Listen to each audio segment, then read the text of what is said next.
Okay. So we're up to class 4. I called this class the godly soul and what it does. So if you remember class 1, I think it was called the animal. What was class 1 called? I can't remember, but class 2 was called the godly soul and where it comes from. Class 3 was called the godly soul and what it's made of. And class 4 is the godly soul and what it does. So just as a very quick recap for class 1, 2, and 3, okay? We said that the human soul, the part that makes us a human being, sometimes referred to as the animal soul, is after one thing, which is to be, and to be in the most profound way it can be. That's all it wants. And everything else, every negative thing that we are culpable of, chayav for, comes from that nikuda, emsa'i, of wanting to be. Okay, every single thing. So it's really good because that's really helpful to know. When I say that's really helpful to know, I couldn't I should really scream that and shout that and just keep saying it for like an hour, because Cole's mum is like, Cole's mum, we don't realize that we end up with endless problems, endless issues that we have to fix that just go on forever and just make you want to rip out your payers and your beard. And it's really just all one thing. It's the same thing over and over and over again. So if we start to work on that point of this issue of wanting to be, of thinking that I'm something unto myself, some kind of independent reality, if we can just direct all of our things to that, yeah, we're going to end up with tikkun bris, tikkun kas, tikkun midas in every way, tikkun mammon, shmiras anayim, shmiras aloshan, shmiras mitzvahs, kavana b'tefillah, asmada b'toira, v'chulei v'chulei. Wow. It's going to be, it's like, it's called the silver bullet. It's not really a silver bullet because it's quite an intense avoider, but you can let go of all the complexity if we just stay with that point. I'm going to just, this is a bit off topic, but I'm going to say it anyway. Okay, the key to the whole thing is putting your wife above yourself.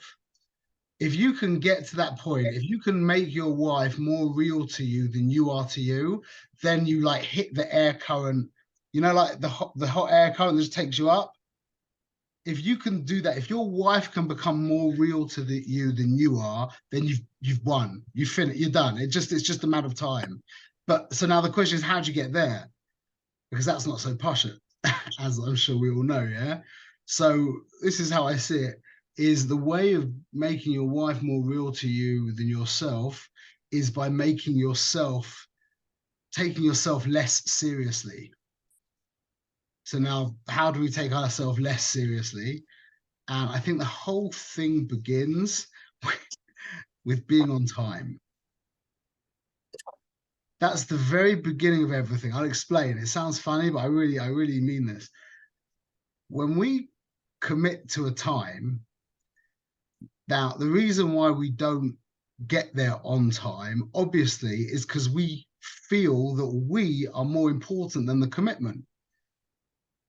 So it all begins from putting yourself second to your word. Really, that's the key to it.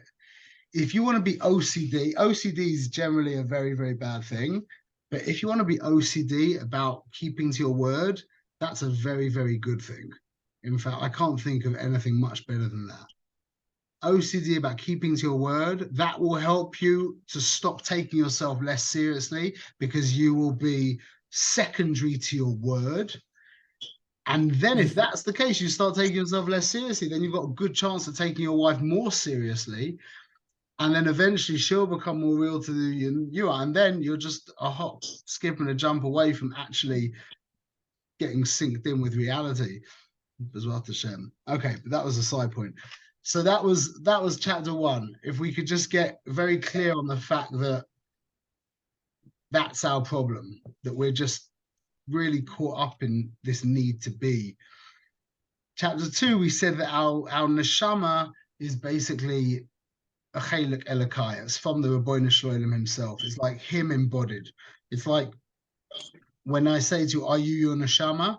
Yeah, the answer is, well, no, I'm not. I'm a whole bunch of stuff. That's a really complicated question. What am I?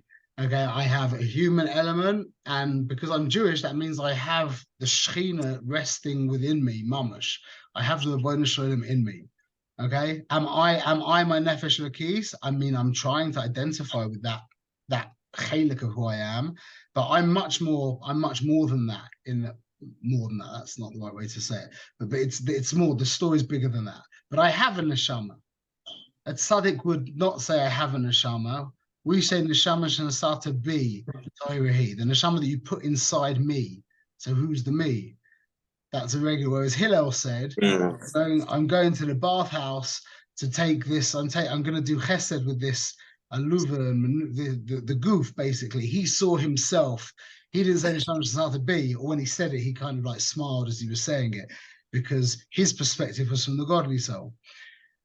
So that's where the godly soul comes from. And then we discussed that the godly soul is basically made of seichel and midas, chokhmah, bina, and das. We explained that at length last week. And then midas, which is emotions that basically flow from that, which is summarized as ava and yira. And that's where we pick up now. So we know what the animal soul is. We know where the godly soul comes from, what it's made of. Now we're going to discuss what it does. Okay. Now,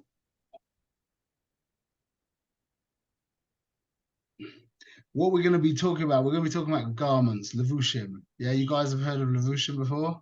Sure, yeah. Okay, so it's not as, it doesn't need to be so mystical and complicated. It's actually we can demystify it, B'ezrat Hashem, because it definitely can become like very like, wow, what does that all mean? Now we're also going to be, first I'm going a little bit away from the Sefer in a sense, because the Sefer, when it discusses garments, it immediately discusses the garments of the godly soul. Okay, the Nefesh Lakis has a certain set of garments, and the Nefesh Abamis has different garments, very different garments, and you can only be wearing one at a time. But what I want to do before I start talking about the garments of the Nefesh Lakis, I want to just discuss the concept of garments. So we're really learning two things right now. We're going to be learning the garments of the Nefesh Lakis and the Nefesh Bahamis, because we're just learning the concept of garments. But the Rebbe doesn't really do it in that way in the Sefer. Okay, garments gets translated, what I received from my Rebbe, garments is translated as behavior. That's it. As simple as that. When we behave, or misbehave, but when we behave, as in behavior splits into three modes: thought, speech, and action.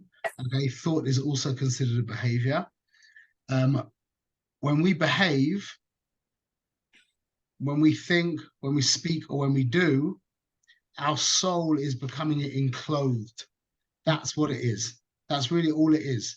So any behavior that you do, any thought that you have, any speech that you speak, and any words that you speak, and any actions that you do, by definition, your soul is becoming enclosed. So why are they called garments? And there's loads of reasons. We'll bring out a few of them, or most of the ones I know, and it explains everything. A very important thing to just keep in mind with Torah is, this is my own theory, but I mean the concept is for sure true, but the way I'll touch it is like this. You know, Adam Arishon named the behemoths in Gan Eden, yeah? And what he was really doing was he was like penetrating to the essence of the behemoth, and he realized that a shore is mushrash in the letters shin vav reish, and an ari aleph reish yud hey v'chulei, and he saw that, and he named them accordingly. Yeah. So I think that's what Chazal did with all the inyanim. With all the inyanim that Chazal, talking the Tanoim, maybe the Amoraim as well, but definitely the Tanoim, that they saw the Inyanim, they were so in sync with the Inyanim that when they labeled something, when they called something something, that's mamash it. Mamash. So you can be somech on Chazal any time that you, and we use the, you know, we throw these words around all the time, all different kinds of sayings from Chazal, endless sayings from Chazal. You can be sure that the entire Inyan is included in those, in that phrase or in that word in the most profound way imaginable. So begadim is no exception. So why is behavior called begadim? Okay, and this is so important to know, and it's just so moedic. I'm going to just turn my phone on silent.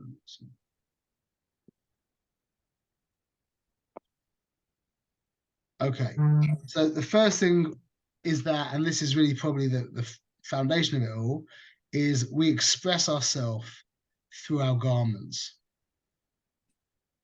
A person who is all business and no nonsense will wear a certain kind of dress, and a guy who's, you know, chilled out and spontaneous, etc., will wear a different set of clothes.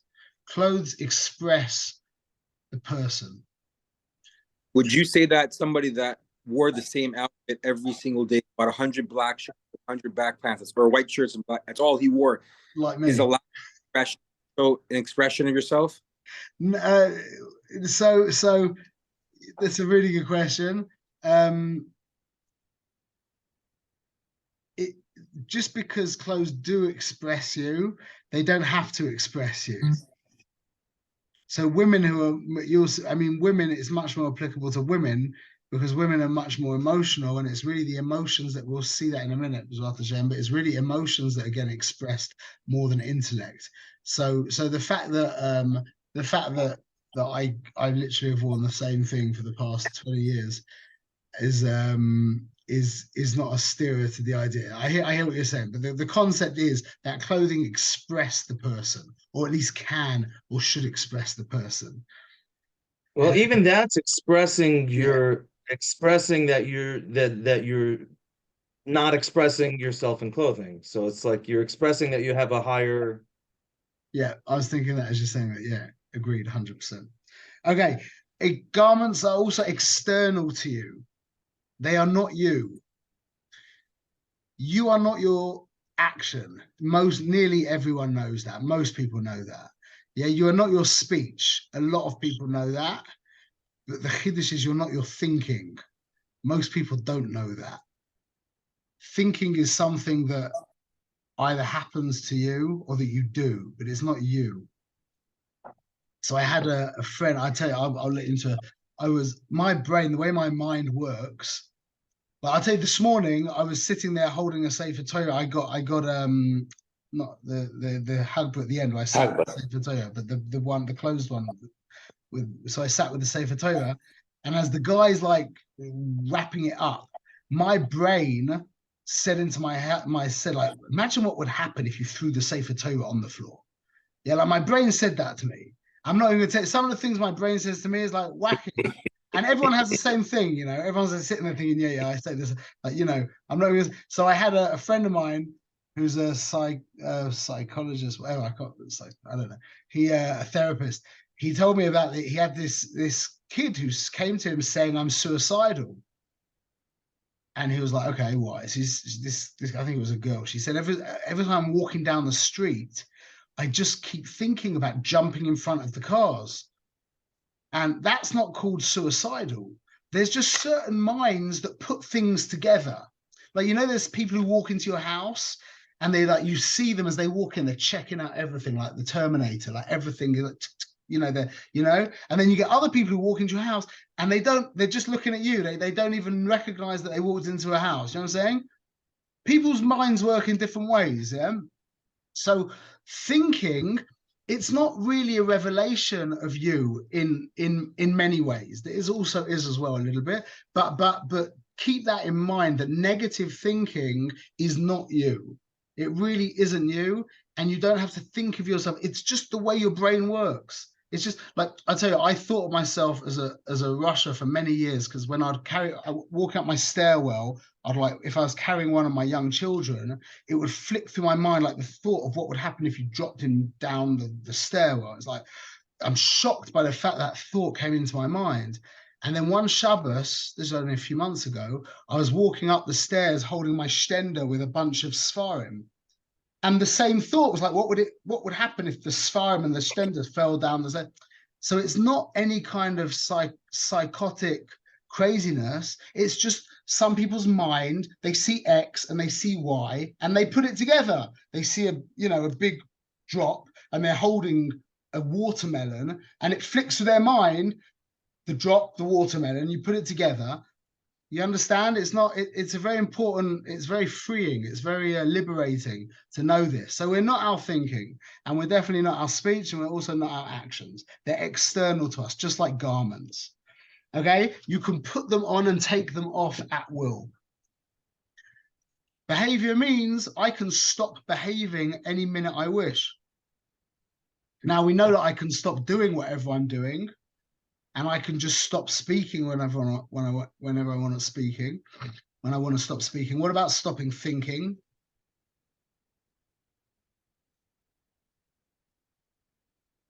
I mean, you can stop thinking about something by thinking about something else. There you go. It takes a lot of Meditation.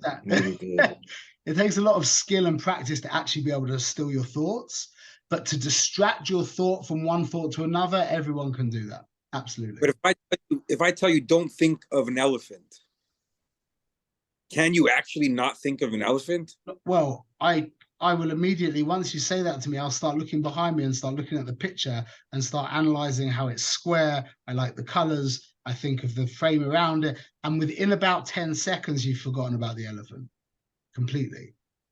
I do that. I don't need to do that much anymore. You can't prevent thought to come into your mind, but you can get it out there as quickly as possible. Exactly. Yeah, we're going to discuss that. There's a lot of thoughts. There's different kinds of thinking. There's what's called hihurim. There's what's called machshavas.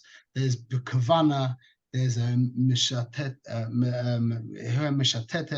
There's all different kinds of thinking, but we'll discuss that later on. But the point is that just like you can stop doing something, you can stop speaking something, and you can even, contrary to popular, Stop thinking something. to popular belief, that you can also stop thinking as well. Again, contrast this to an emotion. So I can stop doing and speaking and thinking. Can I just stop loving someone?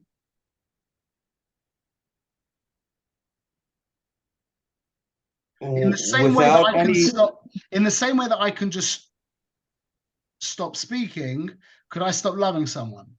Absolutely not. No. And even deeper than that, could I just stop?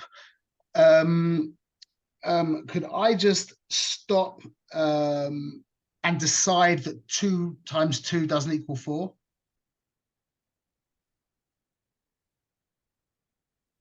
You can't do that. Even more than the loving.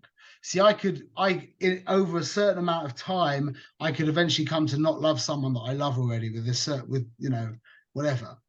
But to disentangle yourself from something that you know, that's even more. So the point is that behavior is very, very much time bound.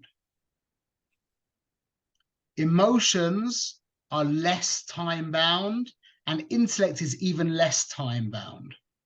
Okay, so that's a very nice thing to know. By emotion, by behavior, that we can literally, like clothing, you can put them on and take them off. So too with behavior, you can put them on and take them off, and that's quite a liberating thing to know.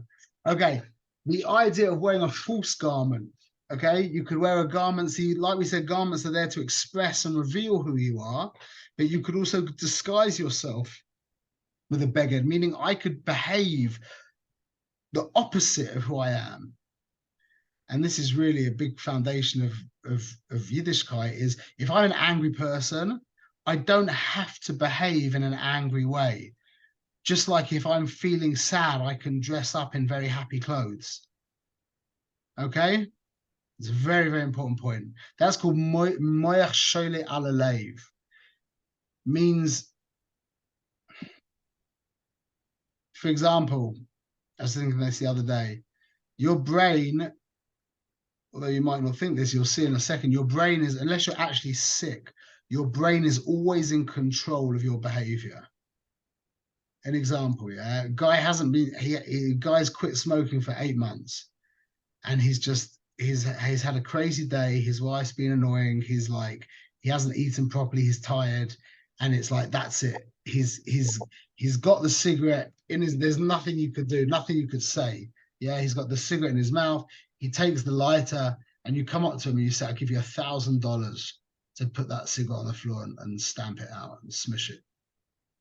And there's no question he'll be able to do that. Unless he's like a billionaire and he doesn't care about $1,000. But there'd be a price. There would be a price that would stop him from engaging in that behavior. Unless a person actually becomes sick and is a choile nefesh, his mind, his brain is always in control of his behavior. He makes the cheshbon that it's not worth it, and he behaves in a whatever way. But at the end of the day, your behavior is always in control. You're always in control. So you can wear false garments. You can behave in a way that is contrary to who you are or to how you're feeling or to what you know. L'toiv or l'ra. Everyone's with me? Okay, and now this is probably the most important point that we're going to make now that we're going to move into a whole next shlav, is that you can wear clothing that isn't yours. You can borrow someone else's garments. How do I think someone's thoughts? What does that mean? Someone else's garments is opposed to you? What are your garments that as opposed to someone? Well, listen, you guys are just sitting there listening to me right now, yeah? That means you're thinking my thoughts. If you were to be reading a book that I wrote or that anyone wrote, you'd be thinking that person's thoughts. Meaning they're not your thoughts. You could copy what I'm saying. Yeah, you could learn parrot fashion verbatim what I'm saying. That wouldn't be your speech. And this is really, really the deepest level, though, is that, let's say I need my dry cleaning taken to the dry cleaners, and you don't have any dry cleaning to take it. You wanted to go do something else, and you go and take my dry cleaning to the dry cleaners. You are becoming clothed in my levush of action. You hear that? It's a trip. You guys with me? You heard that? You understand the profundity of what we just said? Yitzi, you didn't get it? Okay, let me ask you a question. You someone punches someone, yeah? And you go to court and you say to the judge, I didn't do it, it was my hand. Yeah, that's ridiculous. What about if I beat someone with a stick? Now I've got a real excuse. It wasn't just my hand, it was the stick in my hand, yeah? No. What about if I was standing on the top of a cliff and I used the stick to like pry off a stone, a rock, and it fell down and hurt someone? It wasn't even my hand, it wasn't the stick, it was a rock that, no. I becoming clothed, my ratzon becomes enclosed within the stick, within the rock. So now when you go and take my dry cleaning to the dry cleaners, you've just become like an extension, like you're just like my hands. You with me? That's the omek, by the way, of what we call an Eved Hashem. That's really what an Eved is. A servant, slave's a bit annoying. A servant. You just become an embodiment of the other person's action. You're just their hands. That's all you are. You with me? So now this is really where we're going with this chapter, to get to understand it like this, because we're going to start talking about Ratzon Hashem. And what does it mean then to do mitzvahs? If we understand that this is clothing, what does it mean then to do a mitzvah? So, for example, let's say my father's desire is to watch me dance. He's weird. He wants to see me dance, yeah? So now that's his will. That's what he wants. So now when I dance in front of him, I'm causing his ratzon to take place. You with me? I'm the one who animates his desire. His desire is to see me dance. So I start dancing around. I'm the one who's causing his desire to be, I'm being Makayim his desire. I'm causing his desire to exist, etc. That's called becoming enclosed in his ratzon. Why? Because I'm animating it. How is it that my clothes, look at my clothes right now. You see my clothes are moving around? How is it that my clothes are moving around? Is because I'm enclosed within my clothes. So when someone animates a garment, he is called the one who's wearing the garment. So when I go and do, I do you a favor. I go and wash your car for you. That action now means I'm becoming enclosed in your garment of action. Mm. You with me?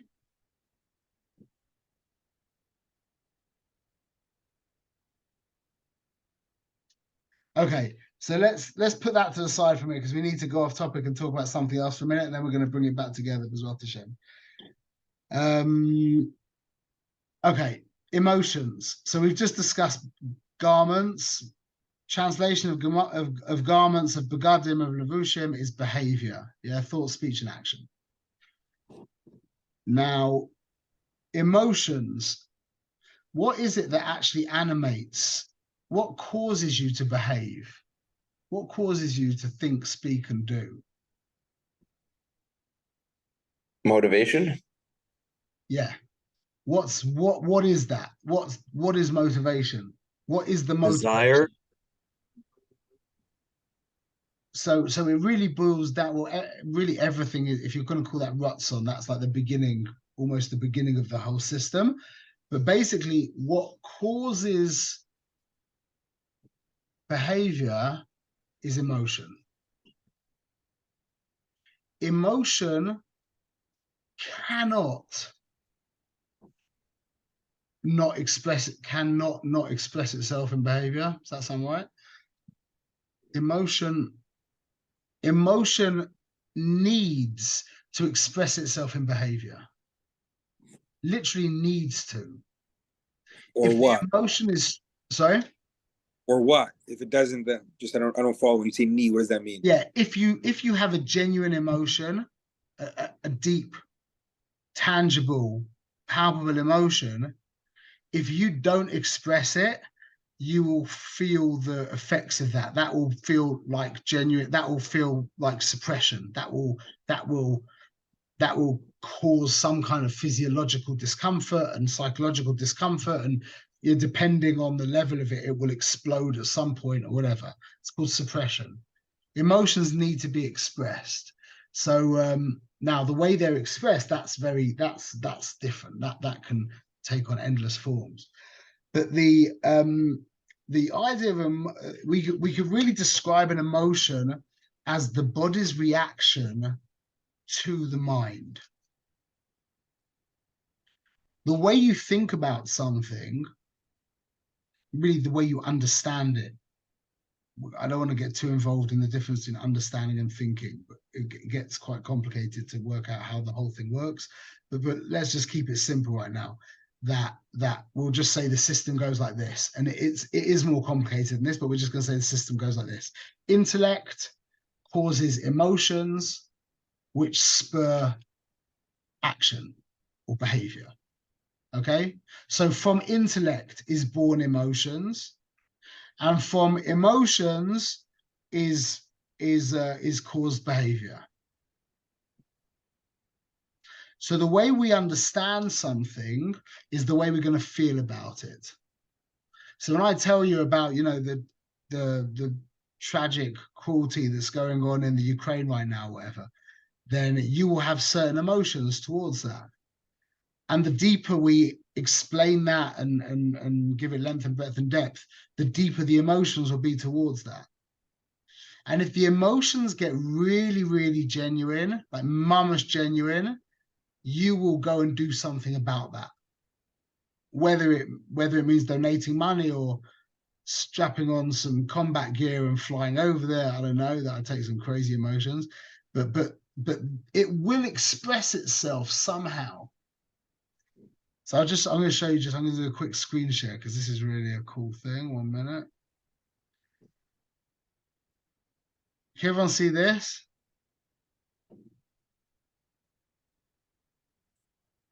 This is there was in 1989. This is such a profound thing to see. In 1989, there was this thing in England called the Hillsborough disaster, where 96 football fans got smushed. It was like the Havdil, like a bit like in what happened in Meron, Rahman al-Islam. 96 Mamash Lahavdil. 96 people got Mamash tragically killed in this stadium. This is what happened in the next days after this. You see this? This is a football field full of flowers. What am I showing you here? People doing something about their feelings. They had to. It's not like everybody got together and they decided they're going to do this big thing for flowers. It was just that everybody felt so strongly that everyone just had to do something. I mean, what more can you do than buy flowers? So endless people bought flowers. Emotions will express themselves eventually as behavior. Very important to know that. Okay, so what is emotion? Emotion basically boils down to Ava and Yira. Those are the two primary emotions, and that means, we've spoken about this before, a movement towards, which is Ava. Really, technically, it's bringing towards you. Whatever. And then Yira is a repulsion away, which, again, it's like pushing away, or not so much, maybe you moving away as well, whatever. But those are basically the two emotions. A movement towards, that's why in English, I think, why it's called emotion. Motion, from Russian motion. It's interesting, but Manisoli tells me that when we see when someone fears, the heart actually pumps quicker. When you have some kind of fear, yeah, the heart pumps quicker. So he says that when you have love, your heart pumps to a different rhythm. That's a nice thing to know. That the emotions have an expression on a physiological level. They express themselves in a physiological way. Okay, and then that expresses itself into a behavior. So it comes out that all behavior basically falls into two categories: doing and withholding.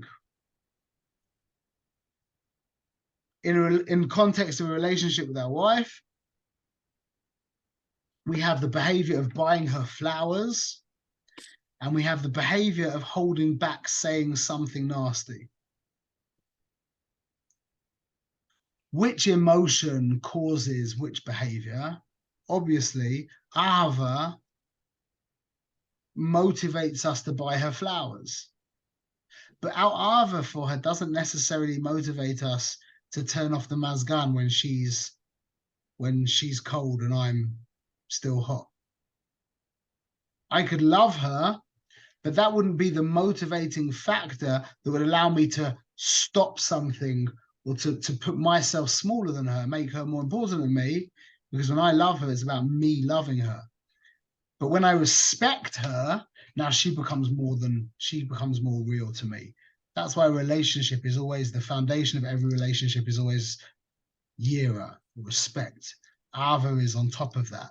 But when I respect someone, that means that I actually appreciate that they exist. Ava can just be like you're the object of my love. You're just an object. It's about me and my love. But when you respect someone, it's about them. So anyway, so all our positive actions towards our wife are driven from our Ava, and all of our restraining ourselves is motivated by our Yira, by our respect. Okay, now we're going to start tying this together. Okay, so we've got these two. We've got it clear in our head. We've got garments, which is behavior, thought, speech, and action. And we've got emotions, which is Ava and Yira, movement towards, movement away, which generates the behavior, the thought, speech, and action. The Ava generates positive thought, speech, and action, and the Yira gives us the energy to withhold from doing something, saying something, or thinking something. As such, it comes out that the godly soul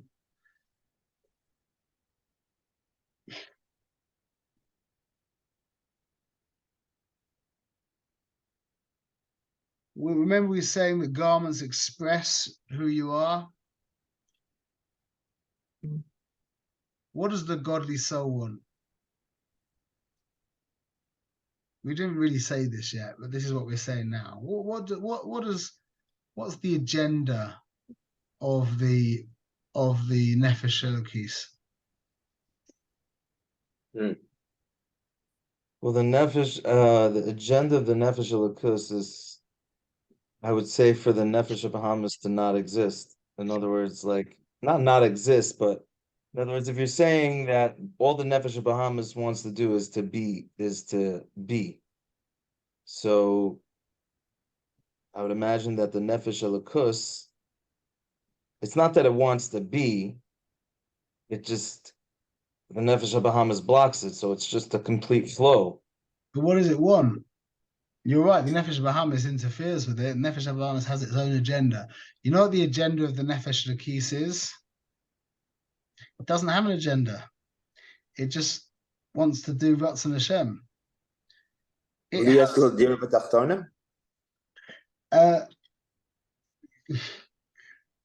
Let's say, okay, fine, we can say that gets more complicated, but fine. Let's say if that's Hashem's agenda, then that's what the Nefesh Elokis wants.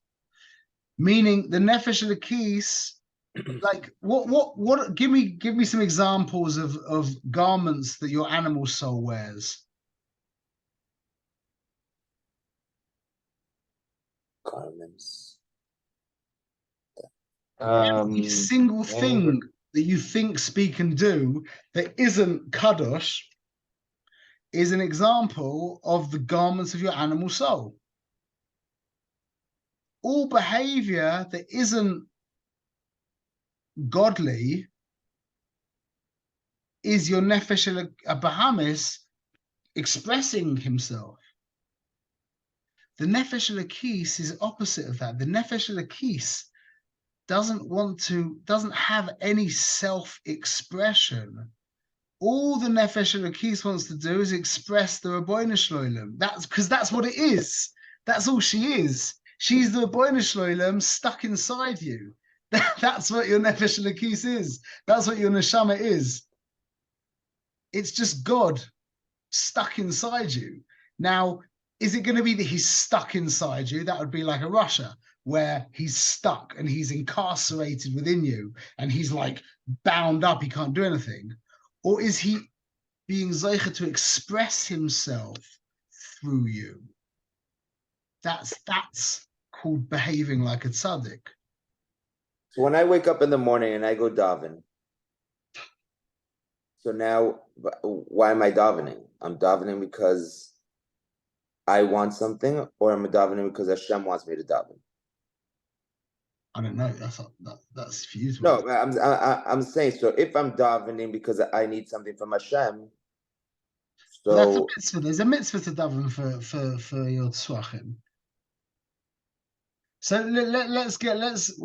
let's take it away from like being personal, because it's very a person could be putting on tefillin, you know, for himself, and you know, it could be very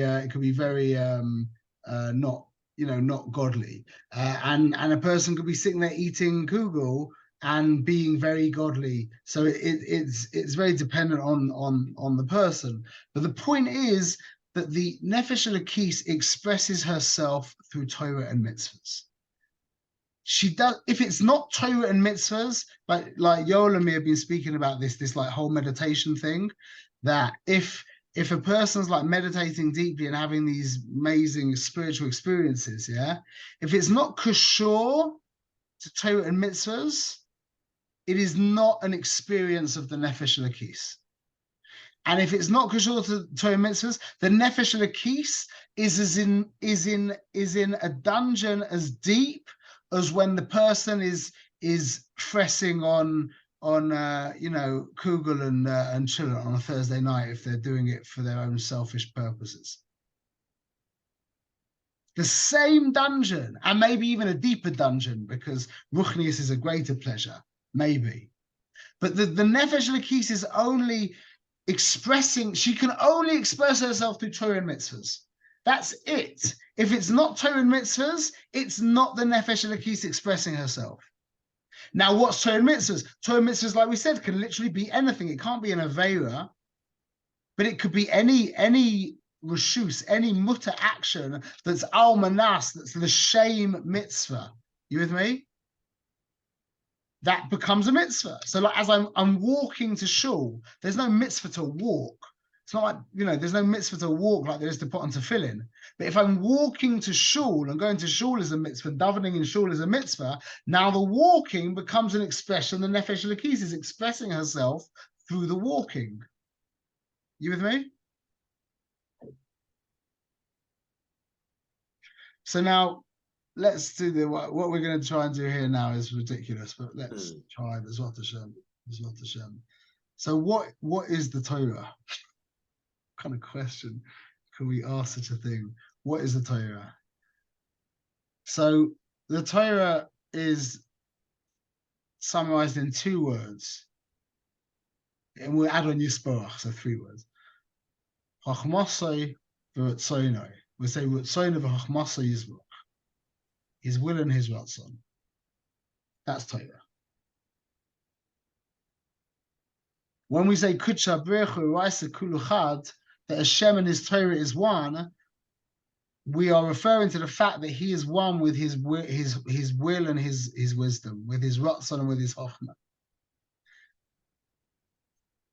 So a really good analogy to get this clear is you've got this guy who he values time very deeply. Now, valuing time is a very kind of abstract concept. Like, what do you mean you value something? And anyway, what is time? And what's your relationship to time? And why do you value time? It's a very abstract, any value is abstract by definition. So you've got this guy who values time, yeah? Now, how's that going to impact what shoes he buys? I would say this. Not going to spend too much time on it. Well, maybe, but maybe not. As in, number one, I would suggest, Sean as well, I would suggest that he might buy laceless shoes as opposed to shoes with laces. A guy who values time, that could make a decision. You with me? Now, you said he'll do it quickly. It could be that he would do it quickly, but it could also be that he would spend 15, 20 minutes researching what shoes to buy because he wants to, you understand? That same value will also express itself on, when he's going on a business trip. He'll take out an hour to meticulously plan the whole thing, whereas another guy might just go and, hope for the best because he's not so mucked on his time. The point is that this abstract value, it could also be, if a guy really values his time, that when he's walking in the street and he wants to turn the corner, that, you know, the street turns in a right angle, that he would actually edge closer to the corner, like, you know, like in racing, when you go closer to cut the corner, make the corner less. The apex. Yeah, exactly. It could. The point is that crazily abstract value expresses itself in his life in endless different ways. You with me?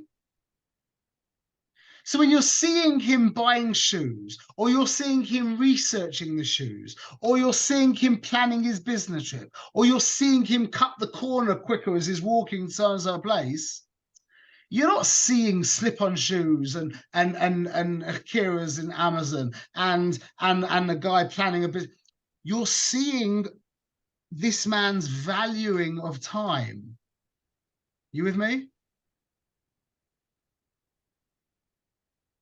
To get this clear is a really helpful analogy to understand what the Torah is. That is the Torah. That really is the Torah. Is that the Torah is the Ribbono Shel Olam's Ratzon being expressed in the riboy of this world, of the complexities and the endless multiplicity of this world. So in this case, it comes out that tefillin needs to take place. At this place, it comes out that matzah needs to be eaten. In this circumstance, it comes out that you need to avert your eyes. What are you seeing? Depends where you're holding. If you're living in this world, then you're seeing a guy put on tefillin, a guy not looking at something, a guy shaking lulav and esrog. But if you're a chassid and you're going lifnim mishuras adin, inside this crazily complex external world, what are you seeing? You're seeing Ratzon Hashem. Just in this case, it expresses it like this, like the guy in the shoe shop expresses his value of time like this. But when he's in the airport, that same value is expressed like this. And when he's on holiday, that same value is expressed like this. And when he's sitting with his kids, that same value is expressed like this. So too, at Pesach time, the Ribbono Shel Olam's Ratzon is revealed through eating matzah. At Sukkot's time, the Ribbono Shel Olam's Ratzon is revealed through a Yid shaking lulav and esrog. You with me? But it's all him. It's all him. Now that means that when we're doing,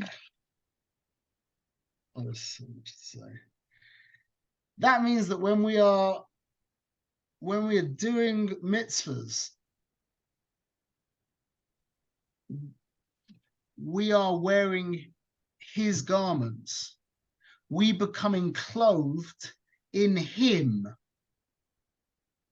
In him, mamash. So it's so funny because we're looking for all these experiences, and I want to feel close to God, and I want to, you know, we're like taking off the tefillin quickly so that we can go and do the meditation, or we're trying to get through davening so that there's some other kind of, you know, cool thing that's going to go on that we can have some kind of experience. But whether you're feeling it or not, that's mamash, by the way. You are, but when we are involved in a mitzvah and we're involved in the mitzvah lishma, we become enclosed within him himself, because we're becoming enclosed in his ratzon, and him and his ratzon are one, like we just said with that guy who values time, however it is. So when we're performing, so it could be that the same example would be, I would be buying that guy his slip-on shoes, or I would be planning that guy's trip to make sure that no time is wasted. I'm becoming enclosed in his ratzon. That's what's happening when we're doing Torah mitzvahs. We said when we started, we are not speech, action, and thought. Yeah. And now we're saying we are. No, that was a really good question. We are not speech, action, and thought, but we are the one who behaves. We are the one who thinks, speaks, and does. Now, Hashem's Ratzon, let's just take Shofar on Rosh Hashanah. That's what he wants. That expresses itself in this world as a Yid blowing Shofar on Rosh Hashanah. Now, I am now fulfilling his Ratzon. I am activating his Ratzon is that a shofar is heard by a Yid on Rosh Hashanah. I'm a Yid, I've got ears, it's Rosh Hashanah, let's hear the shofar. That's an action, you with me? So I'm becoming enclosed within his Ratzon. That's the exact point. It's not my behavior, it's his Ratzon translated into behavior. Like we said, remember the guy values time and therefore he buys the slip-on shoes. So that deep value, which is a Ratzon of his, expresses itself through a certain behavior, buying shoes. So to Hashem's deep Ratzon is expressed on Rosh Hashanah as a Yid hearing shofar. So if I was buying the guy his slip-on shoes, I would be coming in clothed within his behavior, which is an expression of himself, an expression of himself. So when I'm doing the mitzvah, I'm becoming enclosed within the expression of God himself. That's what we mean when we say that 1 hour of tshuva and ma'asim tovim is worth all of the koros ruach of Olam Haba. Because you're coming in contact with Ribbono Shel Olam himself.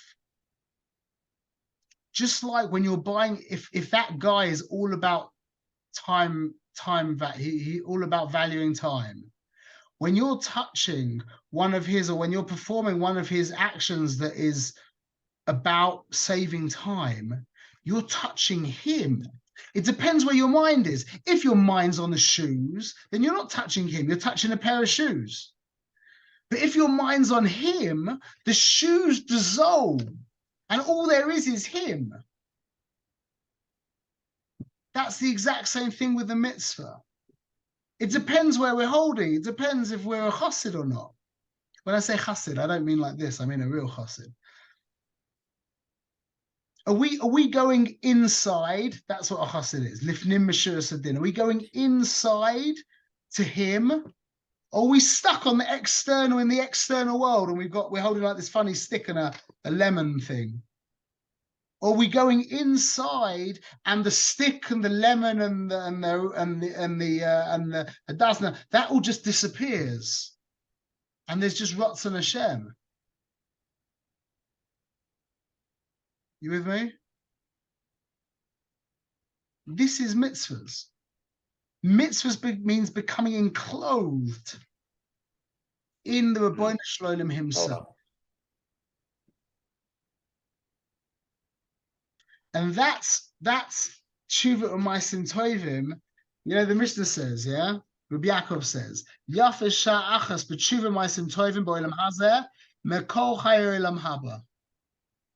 V'yafa sha'achas shel koros ruach b'olam haba mekol chayei olam hazeh. What's koros ruach?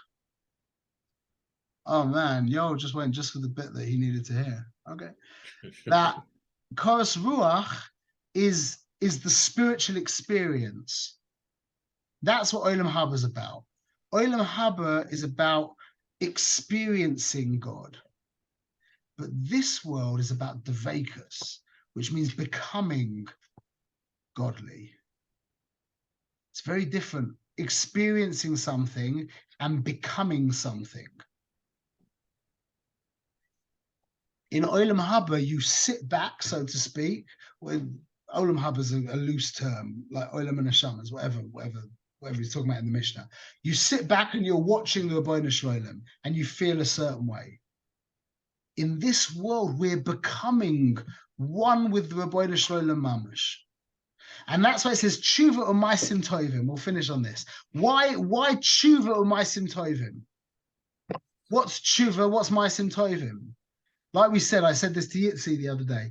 Tshuva means not, oh, look how bad I am. I'm so rubbish. Oh, I could be so much better than this.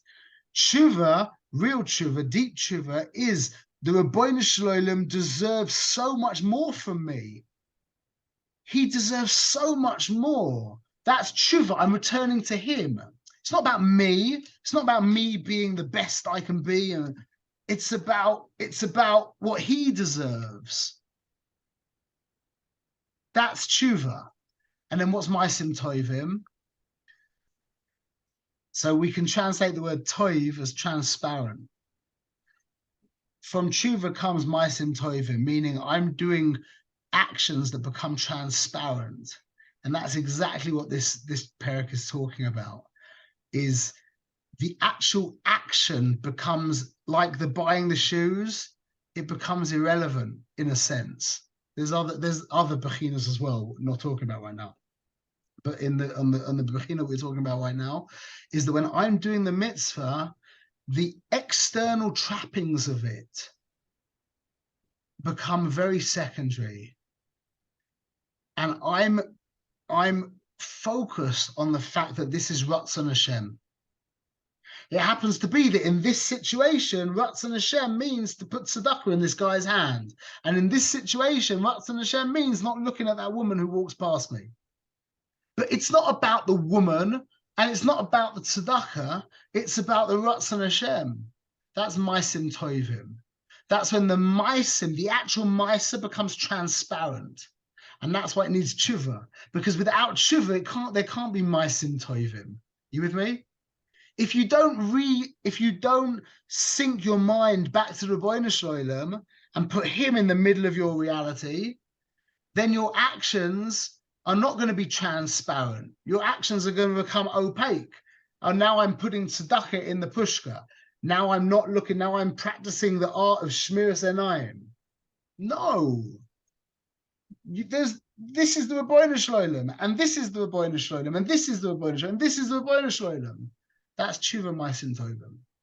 That's when the actual external level of the act dissolves to the one for whom you are acting. And that's how it should be in our marriages as well. It shouldn't be it shouldn't be endless activity if I'm doing this for my wife, I'm doing that for my wife, I'm doing that. It should be an experience of my wife. In this situation, the trash needs to be taken out. In this situation, I need to earn some money. In this situation, I need to tell the kid to shut up. Whatever it is.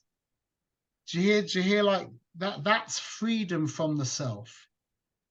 That's real tshuva. Tshuva's just like being released from that prison that we call me. The darkest, dingiest prison there is. That people can't, it's so dark and dingy and people are so used to it, they can't even imagine being released from it. The very thought of like getting out of that prison is so scary. Like, you ever saw the film The Shawshank Redemption? Yeah, you remember the guy at the end? Like, it's the same with all those movies. You know, there's always a guy who's been in prison for like 40 years and he just can't imagine leaving. But it's so much, it's just, that's it. Anyway, okay. Shakoyach. Is there any questions? Yes, I forgot it now. Well, does Hashem have shaychus to what do we say? Maisim tovim and Tshuva and Maisim tovim. That's Hashem's ratzon. Maisim tovim, I didn't really say that. Maisim tovim means mitzvahs. But we say Hashem does mitzvahs. What? We say Hashem does mitzvahs also. Yes. But we that really is referring to the fact that we do them for him. As in, when we say that Hashem does mitzvahs, that's because it's his ratzon. We all do our own ratzon. But we're the ones who actually, in this world, we do the mitzvahs for him. So really, that's why the halacha is, according to the Baal HaTanya, when you see somebody doing a mitzvah, you should stand up for them. The Baal HaTanya mamash paskins that.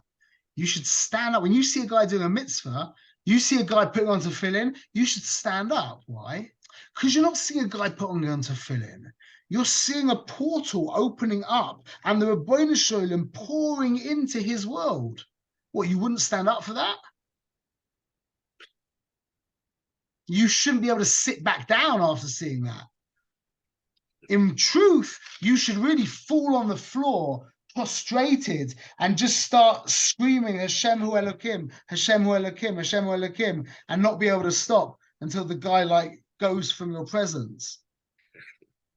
Why are we sitting for this whole shiur? What's going on? Okay. We should be zeicha. How do I sit? When? We should be zeicha. This is it. This is the whole thing, man. We should just, the whole thing is dedicated to becoming Ovdei Hashem, putting him, letting go of all. This is what it means to be a chassid. Remember, lifnim meshuras adin. That means going inside this world. We're not buying our boss slip-on shoes. We're not, it's not about slip-on shoes. It's about the boss. In this case, he needs slip-on shoes. In this case, he needs me to get him the ticket for this and this and this. But all of that stuff, the misnagid is connected to that outer level.